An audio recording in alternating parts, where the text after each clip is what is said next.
ማሻአላህ ተባረከ ረህማን። የዛሬ ፈርቃችን የመጀመሪያው ቀን። አሰላሙ አለይኩም ወረህመቱላሂ ወበረካቱ። ውድና የተከበራችሁ ለቻናሌ ቤተሰቦች እንዴት ናቸው?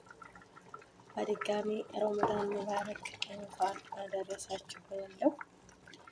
በሀገርም ውጭ በሀገርም ውስጥ ላላችሁ ለእናቶች፣ ለእህቶች፣ ለልጆች፣ ለእስልምና እምነት ተከታይ ሁሉ ረመዳን ሙባረክ፣ ሸህር ሙባረክ፣ የዱዓ የኢባዳ ቀን ይሆንልን። ዱዓ እንደራረግ ሰው ውዶቼ። አላህ በሀገራችን ላይ ሰላሙን፣ አንድነቱን፣ ፍቅሩን ያምጣልን። ወጥቶ መቅረትንም አላህ ሱብሃነሁ ወተዓላ ያያዝልን።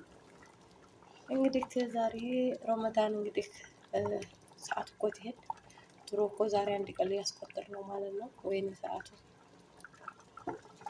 ጥሞት የሚጠቀሙት ባሪያዎች ያደርገን። አላህ ኸይር ነገር ያሰራል። ውዶችዬ ዱዓ እንረሳሳ።